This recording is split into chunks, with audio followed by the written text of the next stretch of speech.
We're snorting cap rates and shooting up cash flow here at Deal Junkies.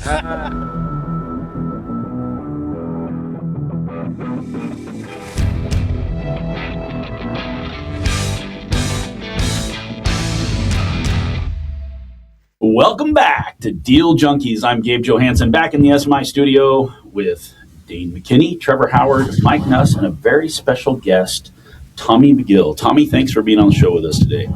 Thanks for having me. I appreciate it. So I'm going to do my best. Tommy, you're the founder and principal of Woodward Homes. You're based in Charlotte. Thanks for joining us this morning. It sounds like you started out in architecture and then you worked into infill. I'd like to hear more about that. Maybe we can tell our audience what that actually means. But before we get going on all of our questions, we just want you to kind of take some time to, let's go down memory lane. Can you take us back to the day you were born and then tell us how you became Tommy Magill? Sure. I was born in... How much did you weigh? What hospital? No. How'd you get into real estate? What led you down this path? Yeah, so if you go back like early, when I was a kid, there was a toy called Lincoln Logs. Oh, yeah.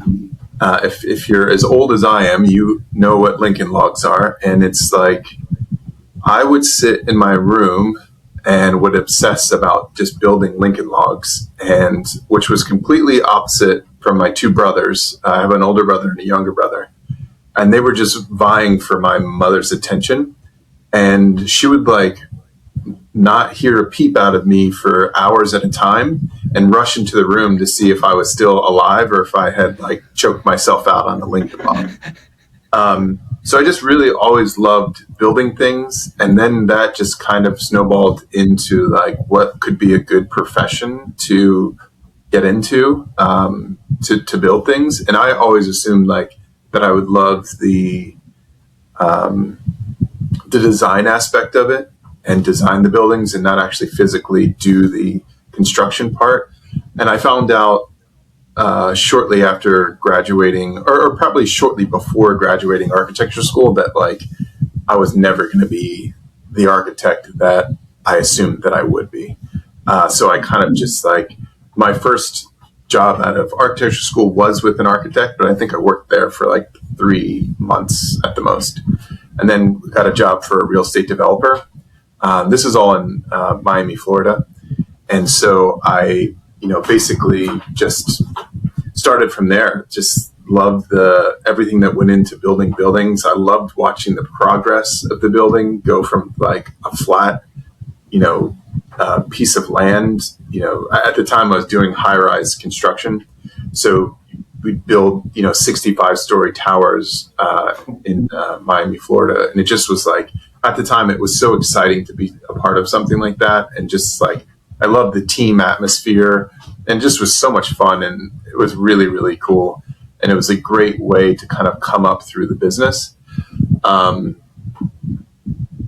like, I knew in the back of my head that I kind of always had this entrepreneurial spirit where it's fun to like be a part of this big team and like do all these things. But I always wanted to go out on my own. I always did sort of mini little entrepreneurial things along the way. I worked in Miami for about 2.5 years and then moved to New York City, lived there for about 10 years, and then doing essentially the same thing, building high-rise developments. I did a little bit of high-end residential stuff in New York where like, a really wealthy guy would buy like a brownstone or something like that. And then the construction team that I worked on would go in, gut the entire brownstone, even build like new floors and just like, build this really, really cool home for somebody. But like all the while knowing like, these are all just like what I considered at the time, like pieces of the pie of education that I would just put together so that I could be more successful when I went out on my own. Like I got the design aspect, I got the construction aspect, I got the development aspect. I actually, while I was working in New York City, I went and got my MBA in finance with like a minor in real estate. And then I was like, once I got that last sort of piece to kind of understand how it went together, I got a job with like a company that is like one of the largest private developers in the United States. It's a company out of Houston, Texas called Hines. And like, it was the best education that I could have ever gotten in the real estate investment world. I was working alongside just the best and the brightest, development minds in the industry. And that's really kind of like that nailed down, like, all right, I've put in the work. I've got the chops now. I've done, exciting things. And I've also learned from, really great educators in the real estate development space. Now I kind of just want to go out on my own. And so that's what I did. I did a flip in New York City of a 250 square foot apartment that I was living in. They call them co-ops. It was literally 10 feet wide by 25 feet long. I had a full kitchen. I had a full bath. I had one of those Murphy beds that you could put up and down. And I did the whole gut renovation myself, with the exception of the plumbing and the electrical connections. And, bought it for like $225,000 and sold it for like $470,000 like 5 years later. And that's what, like, the money that I took to like start my own business. So packed up all my stuff. I did go on a cross country tour for about a month to kind of just like do like a full reset, kind of like pick my own brain and reset my, like, I don't know, idea of who I am and what I want to be and all that like crunchy stuff. And then, basically just started. I started September 7th, 2017 is when I started the company. I actually started the company in 2014 and was doing like little side gigs in New York City, but like didn't officially like hit the ground by myself, like relying on my own, ability to create wealth or money or whatever you want to call it until September of 2017. Going back to your childhood, what's the first thing you built? I imagine you were building some forts. You ever build a tree fort? So, funny story about building tree forts. We lived in unincorporated Fort Lauderdale, which was probably like, a mile away from the Everglades. So like there was big like areas to build like forts. But one day, and my dad was in the military. And so like we always played, sort of military between my brothers and I.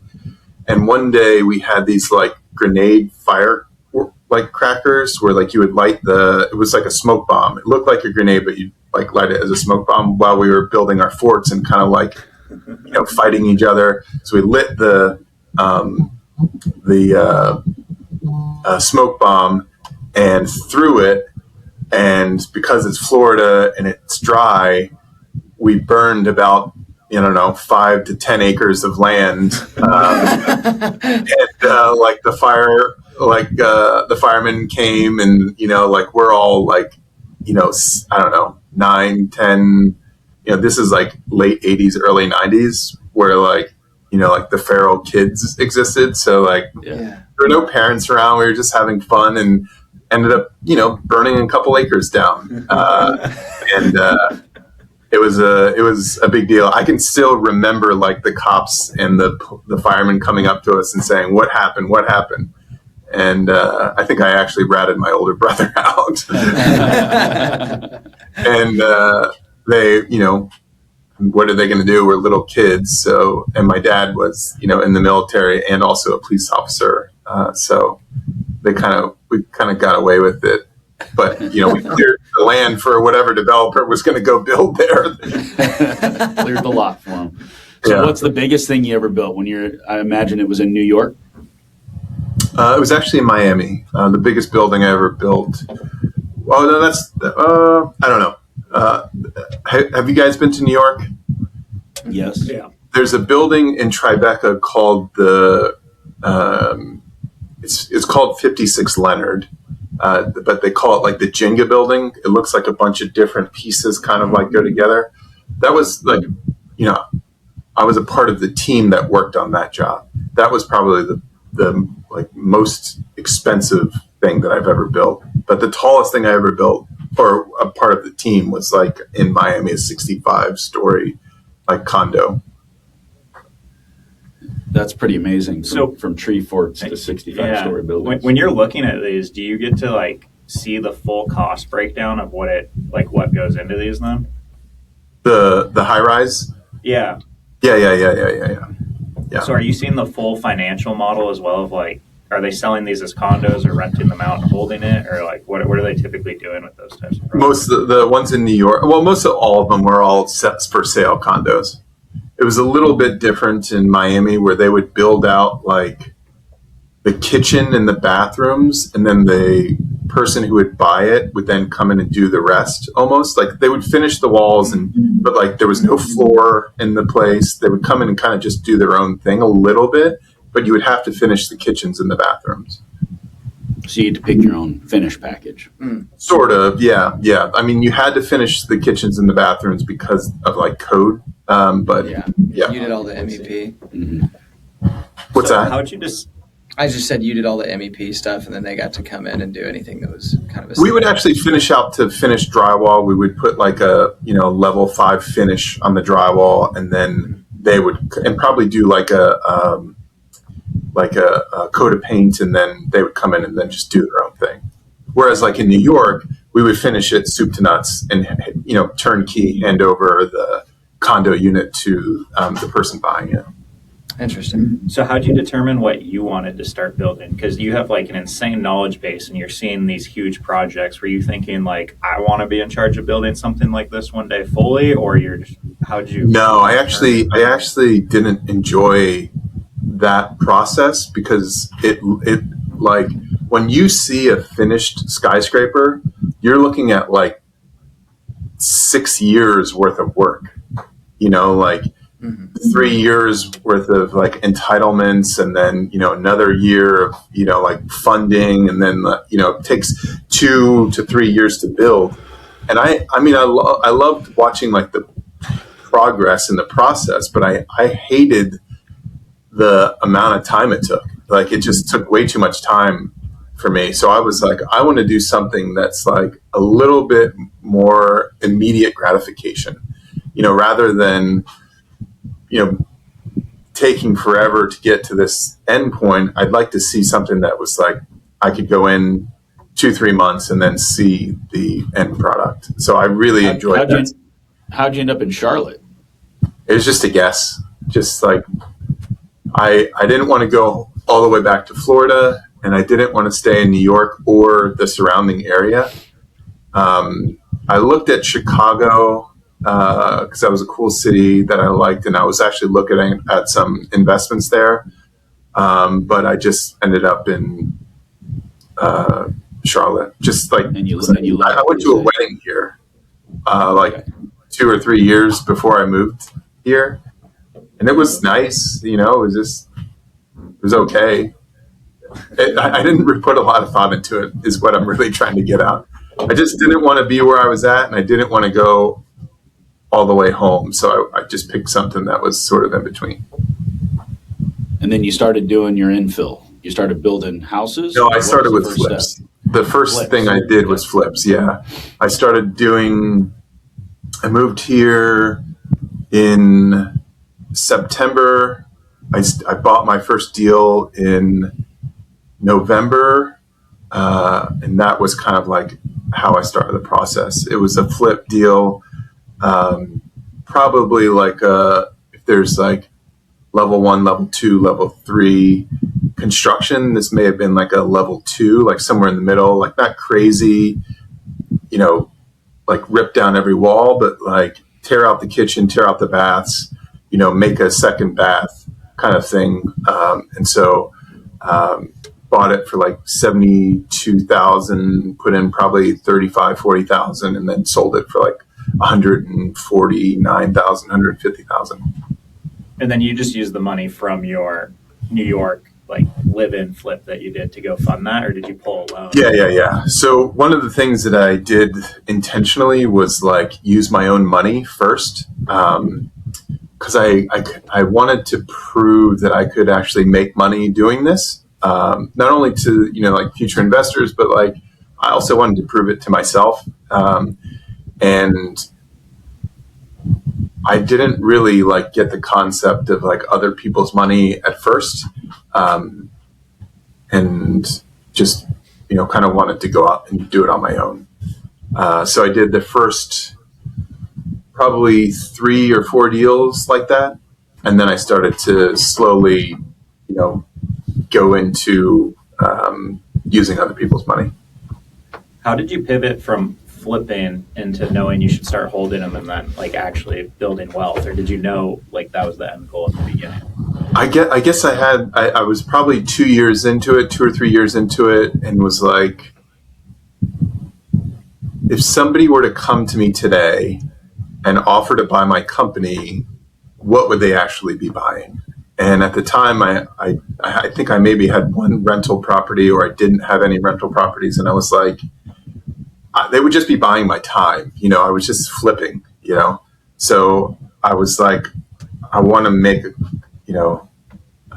an effort to try and, build something that has more substance than just, making, but like, I was so laser focused on making 6 figures a year that like I would do such dumb things in order to just accomplish these goals that like really meant nothing, like in the grand scheme of things, like what would be the difference if I made $200,000 by, December 31st, 2018, or, February 2nd, 2019, like who cares? Like if the time, so that I could beat my chest and say to somebody who like would go in one ear and out the other, like nobody cares about me, like from that aspect of it. So I was like, this just seems like doing stupid things and chasing, like ideas that really don't matter that much. And I would literally. The IRS cares. They would love for you to make as much money as you can. Absolutely. Yeah. The IRS, they care a lot. Yeah. They were cheering you on. Yeah, they were like, yes, do it. Fire that contractor and finish the work yourself. You're so smart. Yeah. Okay, so then you started holding some of these, thinking you needed to build something. And so then did you switch your model to build or rent, or did you kind of keep doing the same thing and then just hang on to one every once in a while? More the hang on to one every once in a while. I did in the first year, I think like 2 or 3. And the next year I did like another 2 or 3, and then partnered with somebody and did another 5. And then, it was always, and then it just the shift or the pivot happened probably like year 4 or 5, where, there was enough money in the bank to like sustain me, and where I could, not rely exclusively on the income from the flips, or at that time, starting into the new builds. So I started to like just pile one away every once in a while, throughout the year. And then, then it started to be like, well, there's a 10 home portfolio, like, maybe let's go buy something like that to see if that can, work. So we started doing more like acquisition stuff like that. When deals on your new builds, were you building spec, or were you doing custom builds for? Just spec, like your very basic 1,400 square foot house, 3-bedroom, 2.5 bath, like the most standard cut and dry thing that you could ever imagine. That's what I was doing. And that was exciting to you because the process moved faster? Exciting because it was something new. Yeah, for sure. And it seems like going from building a Jenga building to building a spec house might bore you a little bit. You would think so, but like it was more about the instant gratification, to where I could see the fruits of my labor like very quickly, as opposed to like, seeing a floor get poured in concrete once a week and then like follow in through like the interiors and the mechanical, electrical, plumbing, and sprinkler. It just was such a slow process that it's really cool at the very end when you see something like that. You're like, wow, I can't believe that I was a part of a team that was able to put this together. On the other stuff, like I can make like relatively cool design decisions on a flip or not so much on the new build, but I was on the flips. I could do something cool design wise that I could see like right away.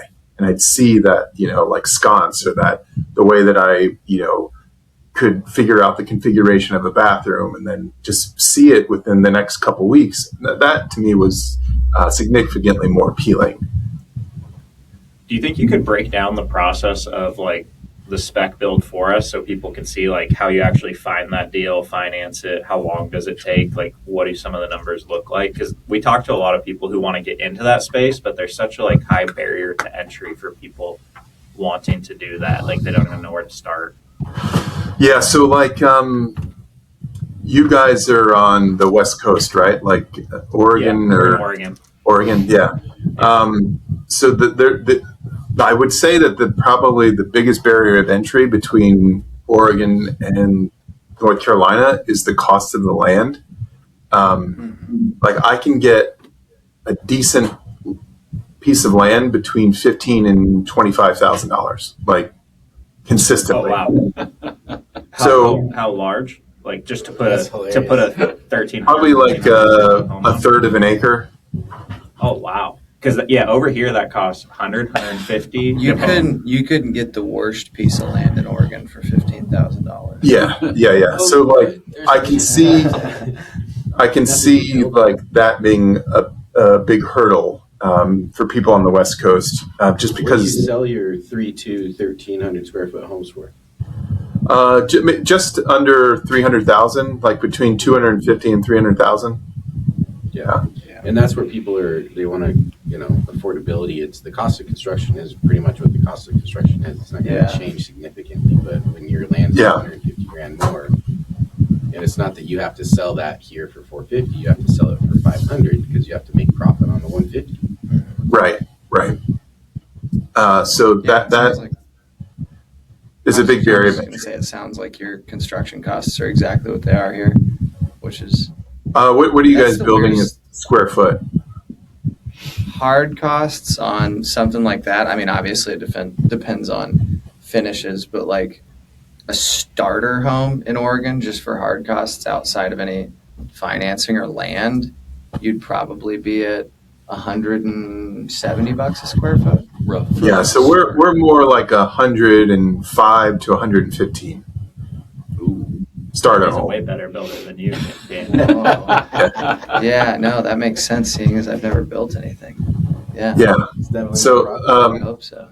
Yeah, we're like consistently you can get 115, sometimes 120, 125, but like consistently you can get 115, especially because like I'll do 3 to 5 in a row, and there's economies of scale there. Where like you'd think you'd pay $15,000 a lot to clear and grade the land, but if you have 5 in a row, like the machines are already there, they can pretty much just like flow through 3 to 5 lots pretty easily. So that cost then goes down to like maybe even to 5,000 instead of 15.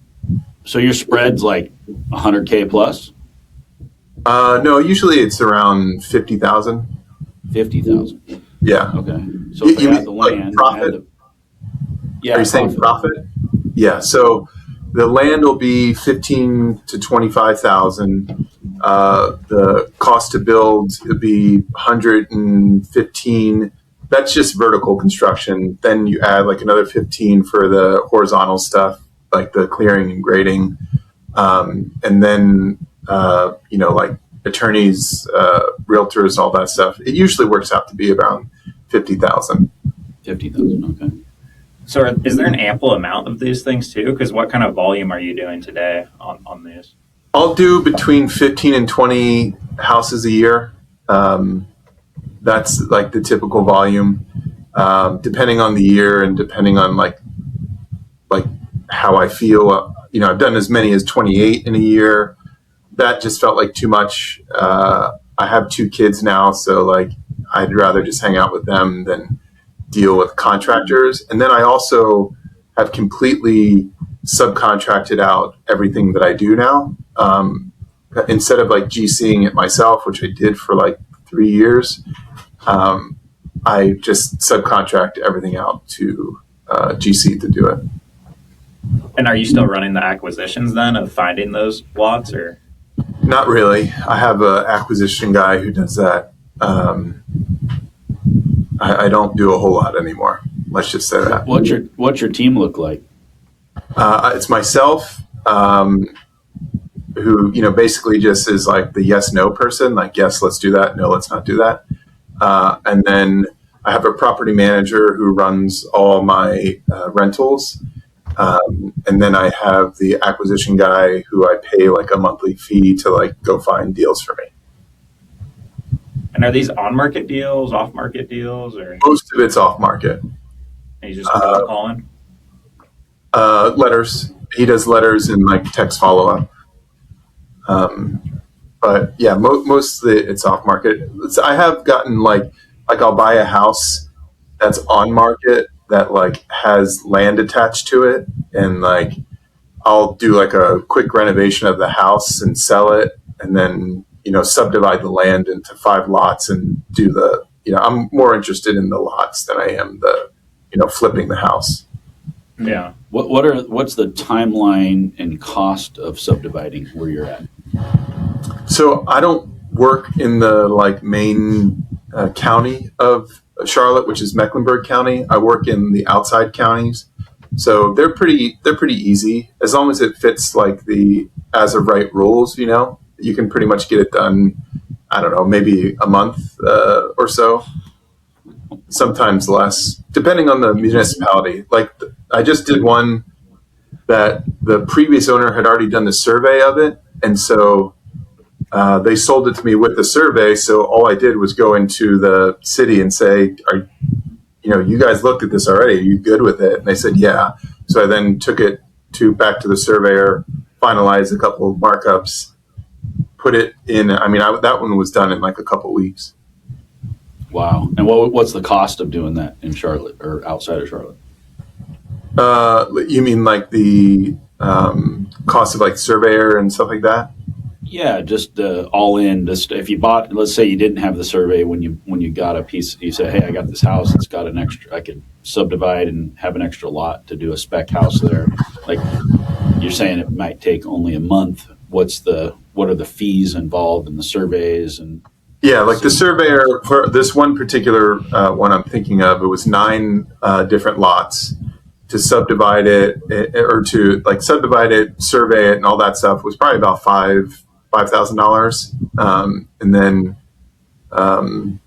like the fees, maybe $1,500, so $6,500 all in.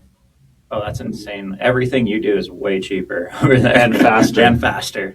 Yeah, do you have a lot of competition out there because it's easier and cheaper? Yeah, I guess as much as anywhere.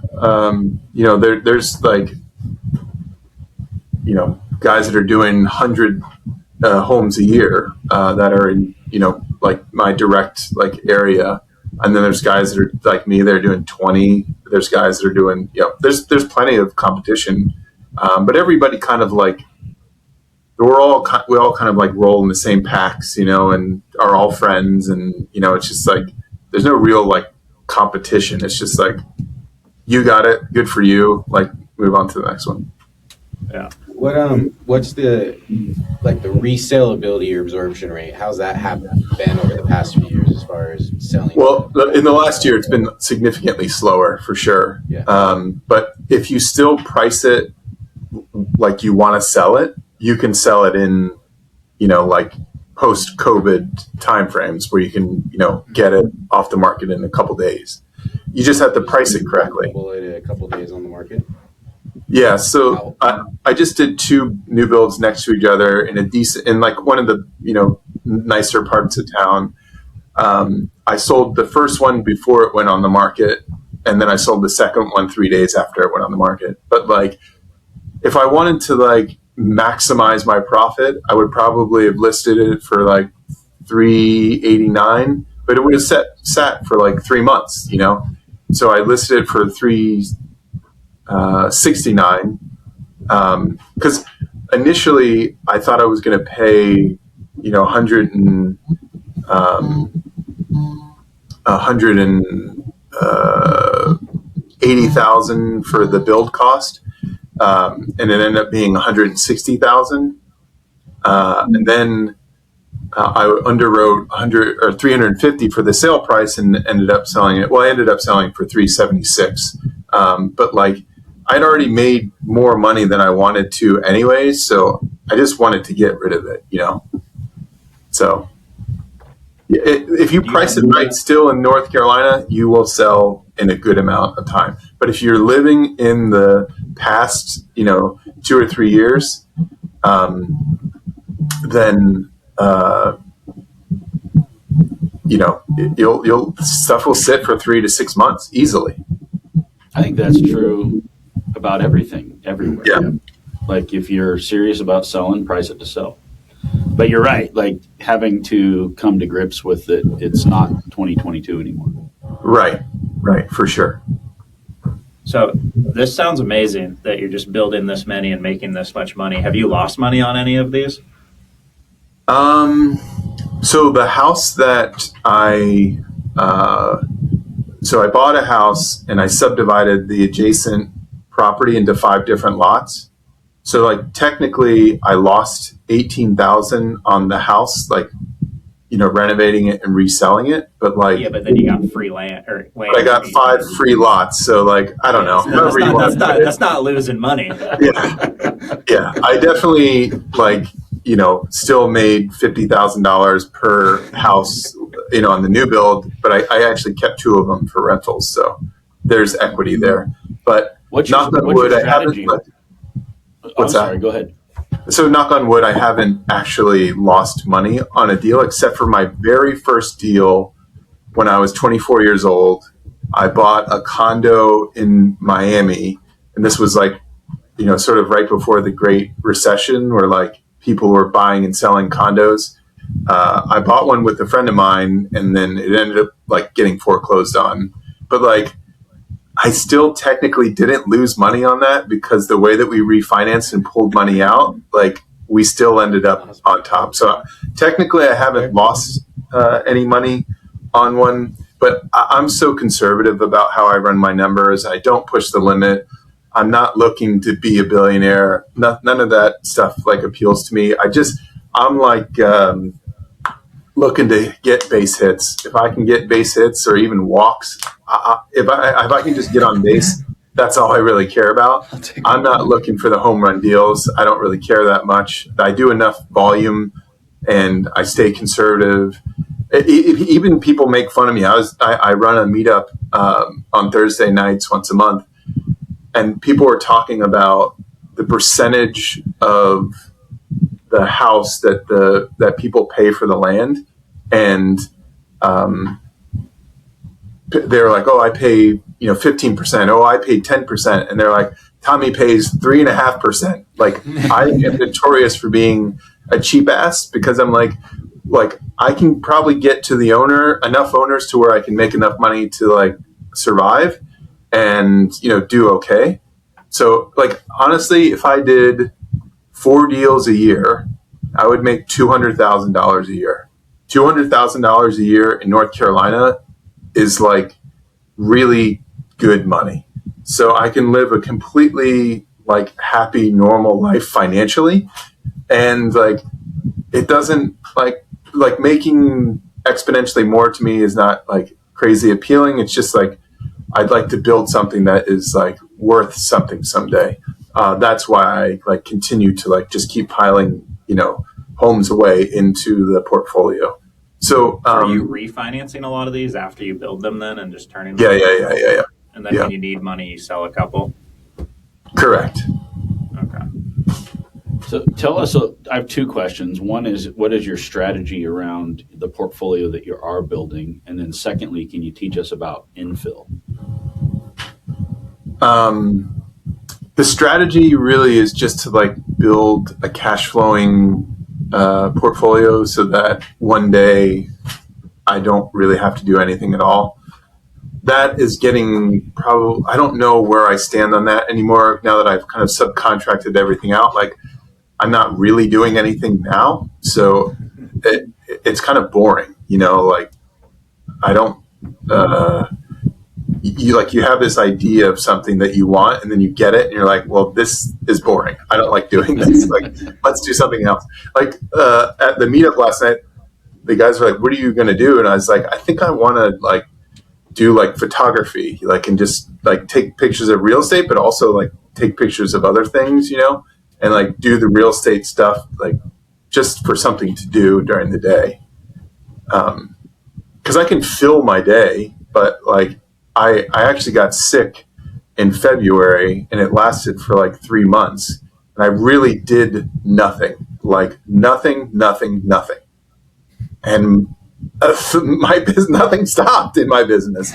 Like, I mean, if I could like send an email and say yes or no, or okay or no, or not okay, like that is the extent that I need to like interact.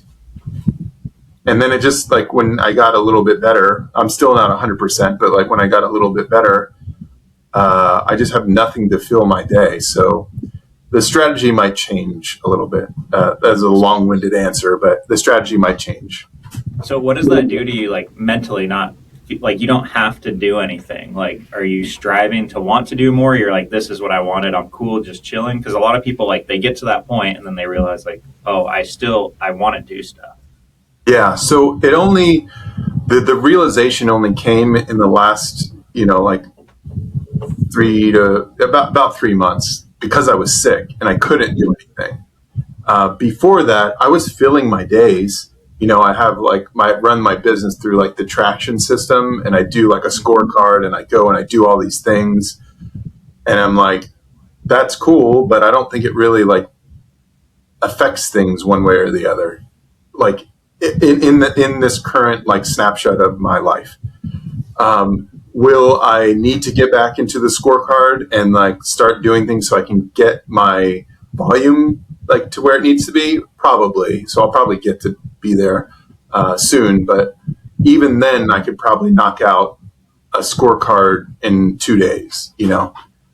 So I don't really know is the answer. The idea was like I build enough of a portfolio that I live exclusively on the cash flow. I think I might need to do something in addition to that just to keep myself busy. Build some tree forts. That could be something. Burn down the Everglades. So talk a little bit about infill for our listeners, just so we can understand what that strategy is. So my strategy is the first thing I look for in an infill lot is whether or not it has public utilities. Like that to me is the most important thing. If it has a direct like tap to city water and sewer, then like that's like the first check of the checklist. The second is like, is it relatively flat? Like the difference between building a slab on grade concrete to a crawl space is like $15,000 to $30,000 depending on the pitch of the land. So I want something that's like relatively flat. And if it's not relatively flat, then like, can I do a turn down slab, which is essentially like backfilling dirt into the bottom of the slab so that like you can still do a slab on grade, and dirt is cheaper than block and wood. That's basically what it boils down to. So does it have public utilities? Does it have a decent grade? And then location is important. Obviously, I only like build in one county in outside of Charlotte. It's called Gaston County. It's one of like the 3 or 4 like metro feeding counties to Charlotte area, or it's called like the Charlotte Metro, I guess. So I only build in Gaston County, so if it's in Gaston County, has public utilities, relatively decent lot, then I will buy the land and build like one of 3 different floor plans on it. What does the word infill mean? Is this like you're not going out to acreage where they're building a new subdivision, you're just finding a house with extra land, or it's just a lot that's parked somewhere in the middle of a neighborhood that never got built on, or what? Yeah, it's really a combination of all those things. Like, if there's public utilities to it, the assumption is that it's probably in a neighborhood, or at least, adjacent to a neighborhood. And a lot of times, when I was just doing like legit infill lots, there would be, 5 houses, a lot, 5 more houses, a lot, and it just literally is what it is. Like, it's technically an infill lot within a community that already exists that for whatever reason, somebody didn't build on it. And, whether it's like some, family member was planning on building it, then they passed away and they heired it to somebody who heired it to somebody and just, kind of like existed forever. Or, they moved out of state and they still own this lot, in North Carolina. That's happened. It really is just an infill within a community that you already see. I mean, even the community that I live in, 2 doors down, there's an infill lot that's there that the guy right next door owns it. And he just, didn't want somebody living that close to him. So he's like, I'm just going to own this lot. And that, that may have happened 40, 50 years ago with a lot of these smaller houses. So I build in like blue collar areas too. It has to kind of fit that mold that I build only like 13 to 1400 square foot houses. So it has to fit within that kind of demographic. Does the artist in you ever think, I want to go build a big mansion somewhere?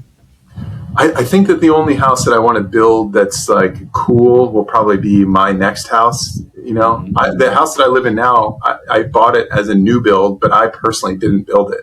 Like somebody else built it just because I'm like, this is good enough. I was looking for land. It just was taking forever, so I just was like, I'll just buy this new build and make it my own, so that's what I did.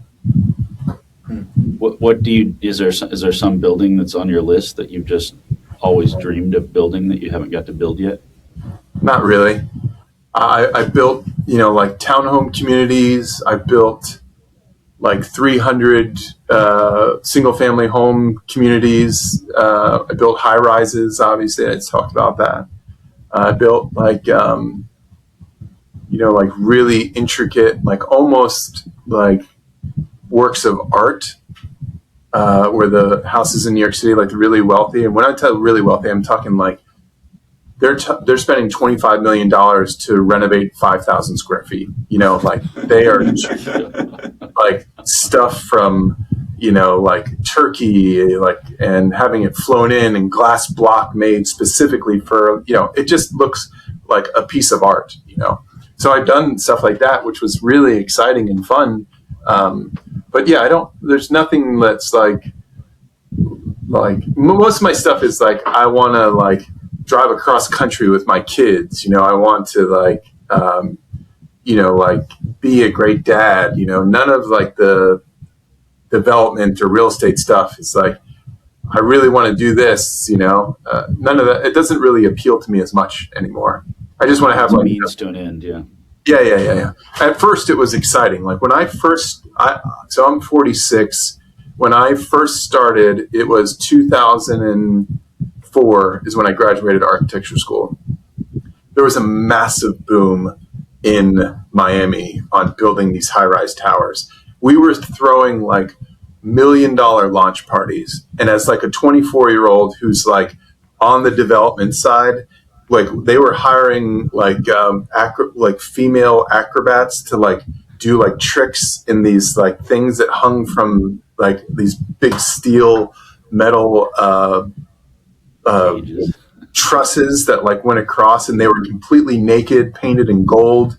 Like I was like, this is the fucking best thing I've ever seen. I'm 24 years old, single, in Miami, and there's like naked women hanging from the ceiling.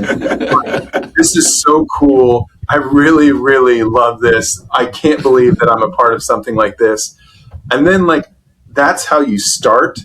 And then everything is just kind of downhill from there. Like it's like, like when a heroin addict takes that first shot, they are on cloud 9.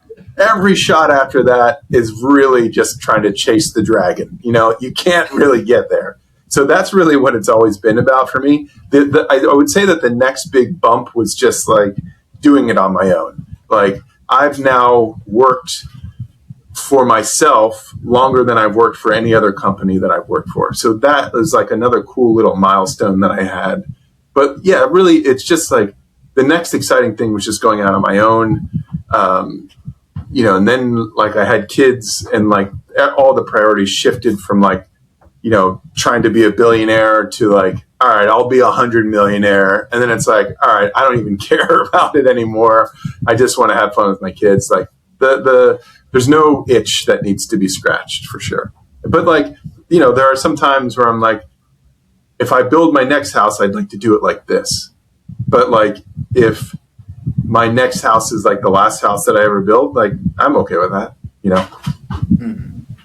So you have probably the most discipline I've seen out of anyone, because you hang out in a lot of real estate communities and circles where you get to see all these different things people are doing. Yeah. Like how do you just stick to that? Because everyone's like, oh, that's really cool, let me try that. And you're just disciplined and doing the same thing over and over and over, and it works, and it's worked really well for you. But like you hang out with all these people doing crazy stuff. Yeah. I don't know, because like you put these people, some people put these people on pedestals, and then you realize that they're human beings just like the rest of us. Like a guy that I really put on a pedestal here and like started to do some business with, like, within a year saw how human he actually was, and like not as impressive as he like not led me to believe, but led the world to believe, and it was just like, what's the point? It's like, don't meet your heroes. I mean, he certainly wasn't a hero, but he was like somebody that I had a lot of respect for. And then you pull back the curtain and you're like, I don't know if I have as much respect for this person as I thought. And I'm talking about somebody who's, in the $100 million range, Yeah. And so when you see that and you see like I don't know, I think being a human being is more important, like how you carry yourself. And I try and do a good job of that. Obviously I falter, probably more times than I succeed, but I'm trying, so. Yeah, it's funny that you say that, because Trevor and I both got into real estate young. And so we kind of did the thing where we went and, we just met as many people as we possibly could who were successful in the game. Yeah. And that was the whole goal, was just to do that, was to just sit down at lunch with as many people as we could who had played the game for a long time, and kind of just get a feel for what it meant, I guess, and what the outcomes could be. And with the biggest goal of saying like, okay, we're buying real estate ourselves, but our goal is to figure out what strategy, I guess, we want to employ for the next 20, 30, 40, 50 years, who knows? And I think my biggest takeaway from that probably 6 months to like a year period. There was like a year where we were trying to meet with like 3 just real estate professionals with big portfolios every week. And so we were trying to get 3 lunch meetings a week with like, big dogs, whatever you want to call it, throughout Oregon. We were driving all over creation trying to find these guys. And the biggest takeaway after all of it was just like, I don't want like 95% of your lives. Like, I would say 9 out of 10 guys that we met, it was just like, you talked about the real estate side and it was super exciting. But then to your point, when we started talking about like family and like, how many road trips you've gone on with your kids, like how good of a parent you were, like whether or not they were still married, or it was just kind of like, it gave us the opportunity, like super fortunate, frankly, to just see what we for sure didn't want, or at least what I didn't want, because I had the same image of like, well, I'm just going to see how much money I can make. Like, Right. Wouldn't it be cool if I just made as much money as I possibly could? And then meeting with all those guys, it was just so clear how much the target changed. Like, Yeah. the happiest guys were the ones that just like enjoyed the day to day, spent as much time as they could with their family or wanted to with their family, like always put that first. Yeah. And then the money was just like a byproduct, and real estate was just the tool that they used to like get to their real goal. And those were always the guys where it was like, oh yeah, that's who I want to spend the most time around and be the most like, I guess. Yeah. I certainly spent a lot of time in New York City with the developers that I was working with up there that just were way too intense, way too locked in on themselves and looking to impress. And, a lot of them were nice guys, but just weren't really family oriented to where I thought that I wanted to be, So what led you to the Maui Mastermind where I met you? I wanted, I'd been, in the Bigger Pockets community, like online forever. And I honestly put my application in, at the time, I think I was doing 7-8 deals a year, maybe a little bit more, maybe a little bit less. I can't remember what year it actually fell on when I put in the application. I put it in I don't want to say as a joke, but I was like, there's no way they're going to select me. There's no way. And then within, I guess, a couple of weeks, I found out I was going, and I was like, oh shit. Now I got to send them $5,000 or whatever the dollar amount was. But yeah, I had, even before I started my own company, I was listening to Bigger Pockets and knew Brandon from Bigger Pockets, and really was excited to meet him. And the funny thing is that being there, I didn't really know Tarl that well. I didn't go there for Tarl, so to speak. I went there to learn from Brandon.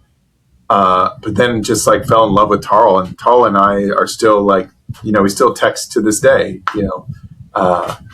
he's just a great guy. He's more my cup of tea, he's more, likes a lot more dark humor. I remember, how we had that last meeting or last dinner in Maui where it was at a bonfire or something like that. The second time that I went, we all sat around the table. There's probably 6 or 7 of us just telling the worst. Everybody was trying to top each other with the worst joke they could tell. And Tarl and I were just going back and forth head to head, telling these, obviously there was no women or children at the table. Can you share one of these jokes with us? I don't really want to be recorded. That's how bad they were. I mean, they were horrible, but something that I thought was hysterical. He thought was hysterical. Everybody at the table thought was hysterical. But you don't want to be known in public of thinking that stuff is funny. That's a good friend. That's a good friend. Yeah. You guys got anything else? Is there anything I did notice in your bio that you like to give back? You have any charities you want to shout out? You're giving away a percentage of your profits. Yeah, so I give to Stop Soldier Suicide. I did that for a very long time. I don't remember the last time I gave to them. Now it's more personal, and anonymous. I had a friend go through a really tough time, and just a guy that when we were kids, hung out at his house all the time, and his mom just kind of took care of me when I was over there, and somebody put something up, not even him, so anonymously I donated, a decent chunk of change to him, stuff like that. Now, I want to say the Stop Soldier Suicide was completely altruistic, but there wasn't. I wanted to get on their board, like I wanted to like get involved, and I thought they were like a lower tier charity. When like I started to look at their donors, it's like Bank of America is a donor and Chick-fil-A is a donor, and I'm like, well, they're not going to let me on their board. But like, so my older brother was a Ranger in the Army. My dad was a colonel in the Army. So I wanted to be involved in like the veterans side of things to like kind of like give back and that. And that's always kind of been like a passion project to me. And, so I just spread it out differently. So like, selfishly, I like the person to like engage with me, like I'll give, without anything, like needing anything in return. But I do like them to be like, hey man, you didn't have to give that much. Like, that's crazy. Like it's not something that I like need, but it's nice to get, like it's nice to get like a pat on the back sometimes. When like feedback. Yeah. Because when I would give to Stop Soldier Suicide, like the representative of the representative of the representative would reach out by email and say, thank you for your donation. And clearly it was like a boilerplate that was just fired out when somebody donated. So like, I like the personal connection to it. So I do still give back, same, financial obligation, but it's more like to things that I feel more personally connected to. It's good. Tommy, if somebody wanted to reach out to you with a question, maybe they want to do some infill or build a spec house or flip something, would you be okay with them reaching out? For sure. Yeah, I have nothing but a website or an email you want to throw out.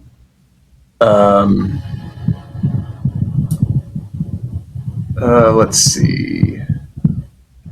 Yeah, Woodward Homes. Woodward Homes, plural, 2@gmail.com. Woodward Homes, the number 2 @gmail.com. Yeah, I was actually looking for Trevor's number to give out, but I couldn't find it fast enough for it to be funny, and it just with the joke would get really stale really quickly.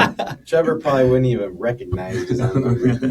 Trevor's easy to contact. If you want to talk to Trevor, just go on to dealjunkiespodcast.com, book a call. We've got a website. Trevor. Yeah, I was going to give out his phone number, but you guys probably block it out. I was like typing in on my phone, but like, you know what they say about jokes? The most important part of them is timing.